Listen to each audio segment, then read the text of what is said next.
Hello friends, welcome to target point. अपना topic चल रहा है नंबर सिस्टम में अपन पढ़ रहे थे अभी डिविजिबिलिटी रूल, विभाज्यता। ठीक है, उसके आगे के पार्ट्स अपन देख रहे थे। अब चलिए नेक्स्ट पार्ट पर देखते हैं। या आज का आपका आखिरी पार्ट है, इसमें पूरा हो जाएगा आपका डिविजिबिलिटी का पूरा। ठीक है, चलिए अब मैं आपको बताने वाला हूँ थोड़ा सा जो आपने बचपन में पढ़ा है ना कि भाग कैसे देते हैं, उसके ऊपर जो अपनी कॉम्पिटिटिव एग्जाम में सवाल बनते हैं, जो क्वेश्चन बनते हैं, वो आप कैसे अटेंड करेंगे। ठीक है, पहले मैं आपको हल्का सा बेसिक बता देता हूँ। जैसे कि मैंने बोला आपको 12 को 5 से भाग देना है, तब क्या आएगा आपका 5 दूना 10 और शेषफल कितना आएगा 2। ठीक है, तो आपको बस ये टर्म्स याद रखनी है कि ये क्या क्या होता है। जैसे कि इसे क्या बोलते हैं, इसे बोलते हो आप भाजक। ठीक है, भाजक, और इंग्लिश में बोलेंगे डिवाइजर। ये है आपका भागफल, और इसे आप इंग्लिश में बोलेंगे क्वोशिएंट।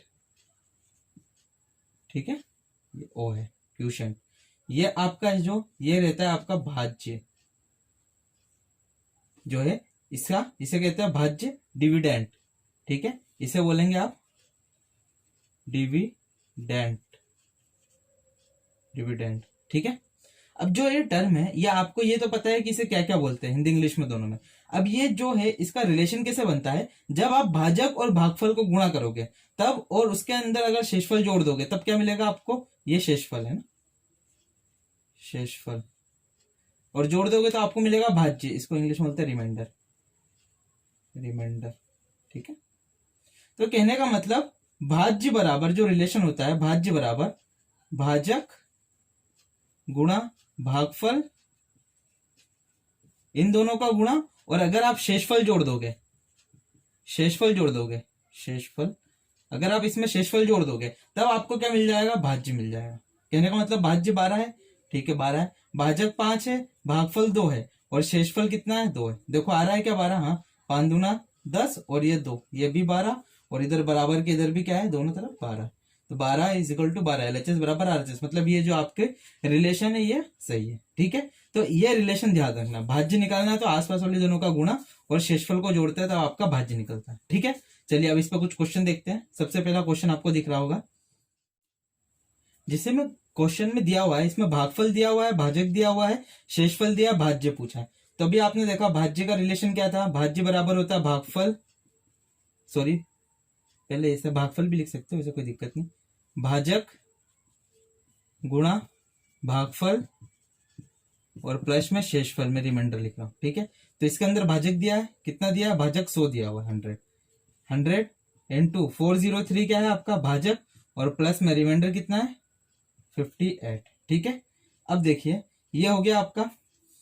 अब इसके अंदर ये और इसका गुणा होगा तो 40300 प्लस 58, इसका आंसर क्या आएगा जब इन दोनों को जोड़ोगे, 40358। ठीक है, ये इसका राइट आंसर है ना, ऑप्शन नंबर डी। ये रिलेशन से हो जाएगा सवाल, पहला तो सिंपल है। चलिए नेक्स्ट क्वेश्चन देखते हैं।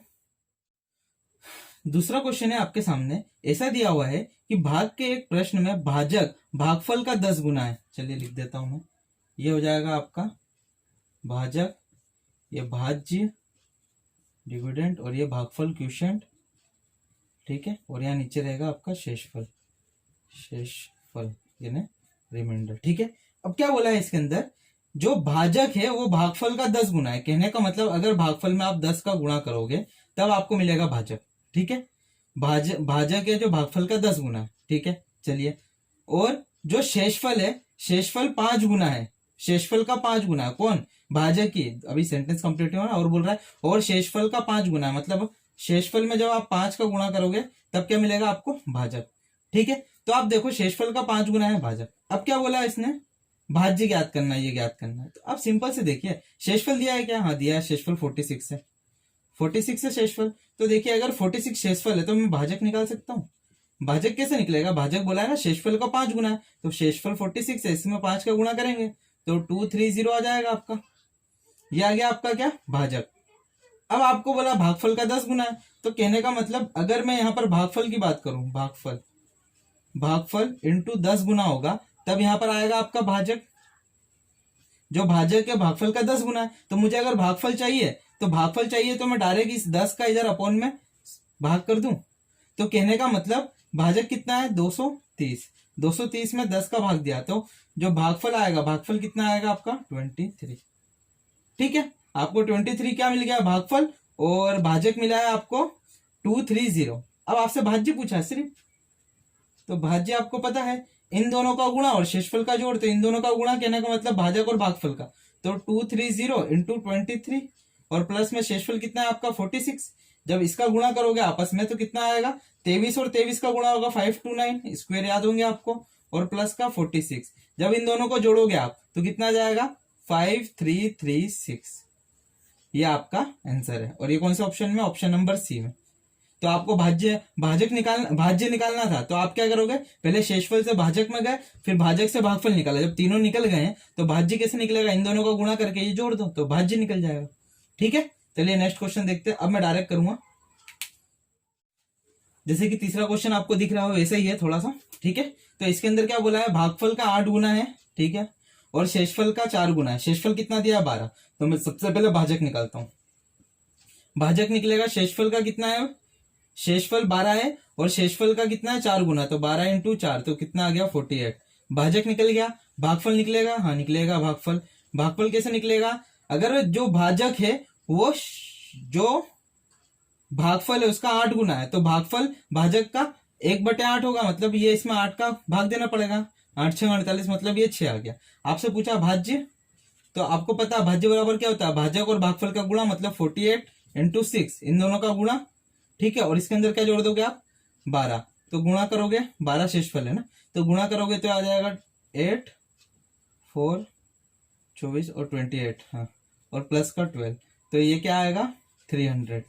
तो इसका आंसर क्या हो जाएगा आपका 300 is right answer, question option number A. ठीक है, पहले एक्सप्लेन किया था, अब डायरेक्ट ऐसे ही करना है आपको एग्जाम में। तो चलिए अगला क्वेश्चन देखते हैं। क्वेश्चन आपकी स्क्रीन पर है, किसी संख्या को 5 से भाग देने पर 3 शेष बचेगा, मतलब अगर 5 से भाग देंगे तो शेषफल कितना बचेगा 3। तो ऐसी सबसे छोटी संख्या क्या लेंगे अपन, 8 लेंगे, तो 5 एकम 5, 5 एकम 5, तो बचेगा कितना 3, मतलब संख्या है आपकी 8। अब क्या बोला, संख्या निकाल दिया आपने 8, सबसे छोटी संख्या 8 ही होगी जो 5 से भाग देने पर 3 बनेगी। ठीक है, निकाल दी। अब उसके वर्गों को 5 से भाग दिया, वर्ग मतलब 8 का वर्ग कितना होगा आपका 64, मतलब आपने क्या बोला, आप 64 को 5 से भाग देंगे तो कितना आएगा, तो अब 12, 5 एकम 5, बचा 1 4, ठीक है, 5 दूना 10, तो कितना बचेगा 4। तो जब आप इसके वर्ग 64 को 5 से भाग दोगे तो शेषफल कितना बचेगा 4। तो इसका आंसर कौन सा हो जाएगा, ऑप्शन नंबर डी। ठीक है, चलिए अगला क्वेश्चन देखते हैं। अगला क्वेश्चन है, प्राकृत संख्या n के लिए n³ - n सर्वदा किस बड़ी से बड़ी संख्या से विभक्त होगा, मतलब यहाँ पर प्राकृत संख्या होगी। पहले याद, प्राकृत संख्या क्या होती है, 1 2 3 4 जहां तक गिनती जाती है वो प्राकृत संख्या, बस इसमें 0 इंक्लूड नहीं होता है ना। तो प्राकृत संख्या 1 से लेकर अनंत तक चलती रहती है। अब देखिए यहाँ पर अगर 1 रख दोगे तो 1 का क्यूब 1 और 1, तो यहाँ तो 0 हो जाएगा, तो 0 तो सबसे ही कटता है, मतलब 1 नहीं रख सकते। तो प्राकृत संख्या में 1 के बाद क्या आएगा 2, तो आप 2 रख के देखो, तो ये हो जाएगा 8 माइनस का 2, सॉरी यहाँ पर भी 2 n की जगह 2 लिया ना, तो ये हो जाएगा 6। तो 6 किससे कटेगा, सबसे बड़ी संख्या 6 ही है, 6 को काटने वाली सबसे बड़ी संख्या 6 ही है, तो इसका आंसर क्या हो जाएगा 6। ठीक है, चलिए अगला क्वेश्चन देखते हैं। 6 नंबर क्वेश्चन आपकी स्क्रीन पर दिख रहा है, n को 4 से भाग देने पर, 4 से भाग दिया n को, ठीक है, जब n को 4 से भाग दिया तब कितना आया, शेषफल आया है आपका 3।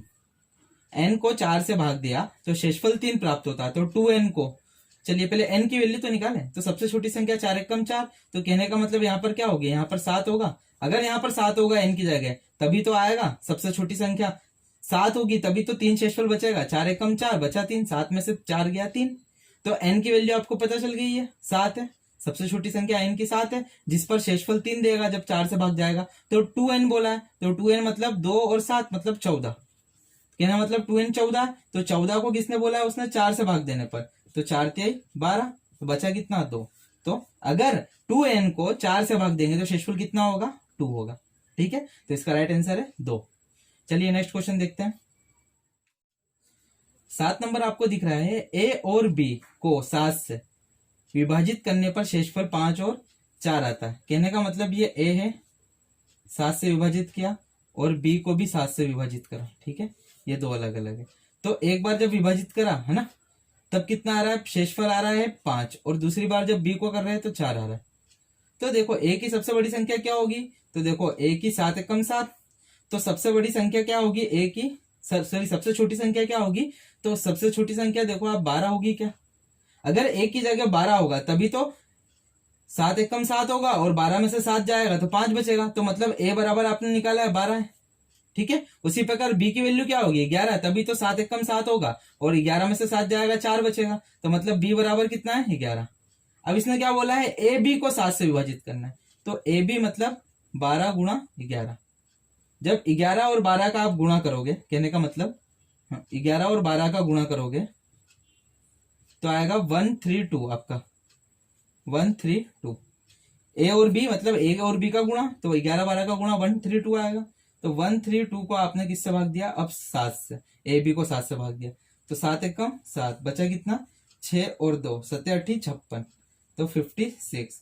तो कितना बचेगा 4 और 2 6, तो इस टाइम शेषफल कितना आएगा आपका 6। तो इसका राइट आंसर डी, मतलब अगर आप ए बी को 7 से भाग दोगे तो शेषफल कितना आएगा, रिमाइंडर 6 बचेगा।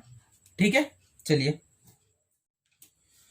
अब जो क्वेश्चन है थोड़ा स्पेशल है। स्पेशल क्यों है, क्योंकि इसके अंदर क्रमागत विभाजन आता है, कहने का मतलब एक के बाद एक के बाद एक चलता है। देखिए सवाल पढ़िए, आपकी स्क्रीन पर दिख रहा है कि यदि किसी संख्या को क्रमागत 4 5 6 से भाग देने पर शेष क्रमशः 2 3 4 रहते हैं, ऐसी सबसे छोटी संख्या क्या होती है, क्या होगी मतलब ये। ठीक है, देखिए इसके लिए क्या करोगे आप, सीरीज में सीक्वेंस में बना लोगे। अब बुक्स में क्या होता है, एक लाइन घिस देते हैं और वो एक के बाद एक लिख देते हैं सोल्यूशन में, समझ में नहीं आता, जिसको समझ में आ गया वो ठीक है, लेकिन इसका जो रियल पैटर्न होता है क्या, वो मैं बता रहा हूँ आपको। जैसे कि सबसे पहले आपने देखो एक के बाद एक लिखना, मतलब पहले 4 से भाग दोगे, ठीक है, 4 के बाद आपने 5 से भाग दोगे, और फिर 6 से भाग दोगे, ये दिया हुआ है आपको, ऐसा बोला 4 5 6, तो आप ऐसे सीक्वेंस में लिखोगे। ठीक है, अब क्या बोला उसने, अगर 4 से भाग दे रहा है, क्रमागत क्या बच रहा है, इधर 2 बच रहा है, इधर कितना बच रहा है, इधर 3 बच रहा है, इधर कितना बच रहा है, इधर 4 बच रहा है। ठीक है, तो ये तो सीक्वेंस है। अब देखो इसका रूल क्या बोलता है, जब क्रमागत आते हैं कि एक के बाद एक इससे भाग देने पर शेषफल ये बच रहा है, तो इसका रूल क्या होता है कि जो आखिरी वाली संख्या होती है ना, वो उसका भागफल हमेशा 1 होता है सदैव। अगर इसका भागफल 1 होता है तो 6 कम 6 और 4 10, तो आपका भाज्य कितना आया 10। ये जो भाज्य होता है इसके लिए भागफल का काम करता है, ये इंपॉर्टेंट है। कहने का मतलब जो इधर भागफल रहते हैं ना, वो नीचे वाली सीरीज के लिए भाज्य का काम करती है, ये इसका भागफल इसके लिए भाज्य का काम करेगा, और आखिरी में जो भागफल होगा ना वो सदैव 1 ही होता है। तो यहाँ पर अगर नहीं पता तो यहाँ पर 1 लिखा आपने, 6 कम 6 और 1 4 10, तो इधर 10 आया, तो ये इसके लिए भागफल का काम करेगा, इसका भाज्य इसके लिए भागफल का काम करेगा। तो 5 और 10 का गुणा करेंगे, 50 और 3 53, तो ये हो जाएगा 53। अब ये 53 कहाँ जाएगा, इसके लिए भागफल का काम करेगा। अब 53 इसके लिए भागफल का काम करेगा, तो आप पहले 53 का आप कितने में गुणा करोगे, 4 में, तो 4 में गुणा करोगे, 53 का 4 में गुणा करोगे तो कितना जाएगा, आएगा कितना 212 आएगा, लेकिन यहाँ पर 2 भी है। 53 में आप जब 4 का गुणा करोगे, 4 तिहाई 12, 5 चौक 20 और 1 21, 212 है, लेकिन यहाँ पर 2 भी है, तो 212 में 2 जुड़ेगा 214। तो उसने क्या पूछा, उसने यही तो पूछा है कि वो सबसे छोटी संख्या क्या होगी, सबसे छोटी संख्या 14, सॉरी 214 मतलब। ठीक है, इसका आंसर 214, ऑप्शन नंबर डी। देखना ध्यान से, इसका रूल क्या कहता है कि जो पहले वाली संख्या का जो भागफल है, पहले वाले डिवाइड का, वो इसके लिए भाज्य का काम करेगा, फिर इसका जो भागफल है ये इसके लिए भाज्य का काम करेगा। आपको इसमें बस ऐसा दिया, कुछ नहीं दिया तो आप नीचे 1 मानो और 1 से फिर ऊपर निकालते जाओ और सब वो संख्या निकाल लो, बस संख्या ही पूछा है ना, तो ये संख्या कितनी है 214। इसमें और भी क्वेश्चन बनते हैं, चलो देखते हैं आगे। अगला क्वेश्चन देखिए, देखो अगला क्वेश्चन क्या है, किसी संख्या को 3 से भाग देने पर शेषफल 1 आता है, ठीक है, 2 से भाग देने पर शेषफल, जब इस भागफल को 2 से भाग देने पर शेषफल 1 आता है, प्रारंभिक संख्या बताइए। जो मैंने अभी आपको रूल बताया वही है। क्या बोला उसने, 3 से भाग दिया तो शेषफल कितना आया, 1 आया। ठीक है, फिर जो इसका भागफल है, इसका भागफल यानी ये इधर आएगा, उसको किससे भाग दिया, इसने 2 से भाग दिया, 2 से भाग दिया तो शेषफल कितना आया, 1 आया। मैंने अभी आपको बताया आखिरी वाली टर्म का सदैव भागफल 1 होता है, तो 2 1 कम 2 और 1 3, यहाँ 3 आया, तो ये 3 इसके लिए भागफल का काम करेगा 3, तो ये कितना हो जाएगा 3 तिहाई 9 और 1 शेषफल भी है ना, तो ये हो जाएगा 10। तो संख्या 10 है। अब उसने क्या बोला, यदि प्रारंभिक संख्या को 6 से भाग दिया जाए तो शेषफल क्या प्राप्त होगा, तो आपने प्रारंभिक संख्या भी निकाली 10 है, तो 10 को अगर 6 से भाग दोगे तो शेषफल कितना आएगा 4, रिमाइंडर कितना आएगा आपका 4 आएगा, तो इसका राइट आंसर क्या हो जाएगा 4। पैटर्न को समझना, आपको सीक्वेंस बनाना है, आखिरी में हमेशा भागफल 1 होता है और नीचे से फिर ऊपर जाओगे आप संख्या निकाल लेना, फिर जो पूछा है उसे सोल्व कर लेंगे। ठीक है, चलिए अगला क्वेश्चन देखते हैं। अच्छा क्वेश्चन है अगला। जैसे कि क्वेश्चन दिख रहा है आपको कि 9, 11, 13 से विभक्त करने पर क्रमशः 8, 9 और 8 शेषफल बचते हैं। यदि विभाजकों के क्रम को उलट दिया जाए तो शेष क्या बचेगा। सबसे पहले अपन संख्या निकालते हैं कि ओरिजिनल में संख्या क्या। उसने बोला 9 से भाग दिया, ठीक है। उसने बोला 11 से भाग दिया, चलिए ठीक है। और उसने बोला 13 से भाग दिया, ठीक है। अगर शेषफल की बात की जाए तो शेषफल क्या बच रहा है, 8 बच रहा है, 9 बच रहा है और 8 बच रहा है। मैंने आपको बोला हमेशा भागफल सदैव 1 होगा लास्ट वाले का। 13 1 कम 13 और 8 कितना हो जाएगा आपका 21। ये 21 इसके लिए भागफल का काम करेगा। तो जब आप 11 में 21 का गुणा करोगे तो कितना आ जाएगा 231। तो 231 में जब आप 9 जोड़ोगे तो कितना आ जाएगा 240, इसका 240, और ये 240 इसके लिए भागफल का काम करेगा। अब आप इस 240 में जब 9 का गुणा करेंगे तो 226 आएगा, ठीक है। इस 240 में आप 9 का गुणा करोगे तो कितना आएगा आपका 200, सॉरी हाँ 9 का गुणा करेंगे तो इसके अंदर आएगा आपका 200 कर लेते 200, इसमें पहले 9 का गुणा करेंगे 0, फिर 936 और 9 दूनी 18 और 3 21, 216 है ना, ये आएगा। इसके अंदर 8 जुड़ेगा, तो जब 8 जुड़ेगा ना तो कितना हो जाएगा ये 2168, ठीक है। तो जो संख्या आई है वो कितनी आई है आपकी 2168। इस मेथड से आपने मेन ओरिजिनल संख्या निकाल दी बस। अब देखिए थोड़ा सा, अब इसके बाद सवाल चालू हो रहा है कि यदि विभाजकों के क्रम को उलट दिया जाए तो अभी किससे भाग दिया था आपने। देखिए मैं यहाँ पे थोड़ा सा कर देता हूँ, इसको हटा देता हूँ, थोड़ा सा हो गया ये, तो संख्या निकल गई ना अपनी। अब देखिए संख्या निकलने के बाद संख्या कितनी है आपकी 2168, ठीक है। फिर ये एक बनाया और एक इधर बना देता हूं, ठीक है। तो ये संख्या थी, पहले किससे भाग दिया था, पहले भाग दिया था आपने 9, 11 और 13 से, ठीक है, इससे भाग दिया था। अब उलट करेंगे तो 13 इधर हो जाएगा, 11 बीच में रहेगा और 9 इधर हो जाएगा, ठीक है, ये हो जाएगा। हाँ तो 9, 11 से उलट कर देंगे तो 13 इधर चल जाएगा और 9 इधर आ जाएगा, 11 तो बीच में ही है। तो देखो सबसे पहले 13 से भाग देंगे, फिर 11 से भाग देंगे, ठीक है, और 9 से भाग देंगे, ठीक है। अब भाग दे क्या, चलिए भाग देते हैं अपन। तो 13 से भाग देंगे, 13 1 कम 13, तो फिर 13 1 कम 13, 7 और 1 8 बचेगा, ये 6 हो जाएगा। 13 6 78, 78 जब घटाएंगे इसके अंदर से तो कितना बचेगा 6 और ये 8 हो जाएगा। फिर 8 नीचे आएगा इधर से तो 88, ये बनेगा आपका 88। तो ये 13 6 78 वापस से 78, तो इधर बचेगा 10। चलिए पहले टर्म का तो 10 आया शेषफल, ठीक है, मतलब 13 से भाग दिया तो इधर शेषफल 10 आया। अब आपको पता है ये जो भागफल है इसके लिए भाज्य का काम करेगा, तो 166। 11 से भाग देंगे, 11 1 कम 11, ये बनेगा। फिर 5, 11 पंजे 55, तो कितना आएगा 1। तो 11 से भाग दिया तो 1 आया। अब ये 15 इसके लिए क्या करेगा, भाज्य, इसका भागफल इसके लिए भाज्य का काम करेगा। 9 1 कम 9, तो ये 9 हो जाएगा। इधर कितना बचेगा 6, इधर कितना आ जाएगा आपका 6। तो कहने का मतलब जब इन संख्याओं को उलट दिया जाए तब शेषफल क्या बच रहा है 10 1 और 6। तो इसका सही आंसर क्या हो जाएगा 10 1 और 6, ठीक है। अच्छा क्वेश्चन है, थोड़ा बड़ा है लेकिन अच्छा क्वेश्चन है, एसएससी में आया हुआ क्वेश्चन है। चलिए अगला क्वेश्चन देखते हैं। अब क्वेश्चन बताने से पहले मैं आपको कुछ एक टर्म बता देता हूं। चलिए क्वेश्चन देखिए आप, क्वेश्चन आपकी स्क्रीन पर दिख रहा है, क्वेश्चन में बता दूंगा बेसिक। जैसे कि क्या बोला है, यदि 156 से भाग दिया किसी संख्या को तो शेषफल कितना आया 29, ठीक है। चलिए शेषफल 29 बचा है, ठीक है। अब उसने क्या बोला है कि ये बात करना है, तो अगर उसको 13 से भाग दिया जाए, पहले मैं संख्या निकाल के बताता हूँ। मैंने मान लिया भागफल 1 है, नहीं पता x है, ठीक है, मान लिया। तो भाज्य कितना हो जाएगा, डिविडेंड कितना हो जाएगा, इन दोनों का गुणा प्लस का 29, ये होगा। देखिए इसका गुणा और इसमें जोड़ देंगे तो ये आ जाएगा। तो ये आया कितना, ये आया। अब ये संख्या है, इसके अंदर किसका भाग देना है 13 का, तो 156x प्लस 29 के अंदर आपको देना है 13 का भाग।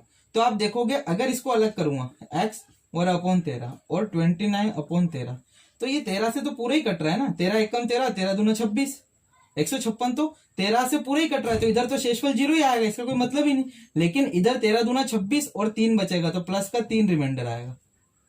ठीक है, प्लस का कितना आया, 3 रिमाइंडर आया। तो कहने का मतलब इस तरफ तो कुछ रिमाइंडर ही नहीं बच रहा है, 156 साइड इधर बच रहा है। तो आप इसको, ये तो क्या हो गया बेसिक तरीका। अब इसको डायरेक्ट कैसे करना है ये बता रहा हूं, और अच्छे से समझना, ऐसे सवाल आते हैं एग्जाम में, डायरेक्ट ही करना है आपको सारे सवाल। देखिए इसको डायरेक्ट कैसे करेंगे।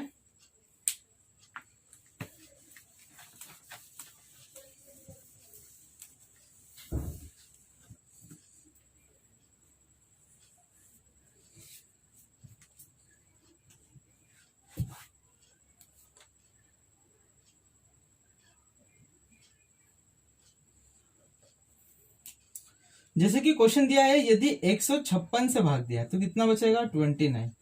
ठीक है, तो अगर 13 से भाग देंगे तो क्या बचेगा। तो अगर ऐसा सवाल आएगा तो देखो 13, 156 13 से कट रहा है क्या, हाँ कट रहा है। ऐसा सवाल आएगा तो हमेशा ऐसी वैल्यू दी जाएगी, संख्या दी जाएगी जो ये वाली इसको काटेगी। तो जब अगर कट रहा है तो आपको बोला 156 से भाग दिया तो 29 आया, तो 13 से भाग देंगे तो आप इस 13 को डायरेक्ट 29 से ही भाग दो, तो कितना आएगा रिमाइंडर, 13 दूना 26, बचा कितना 3, तो शेषफल कितना आएगा 3। तो इसका राइट आंसर 3 है।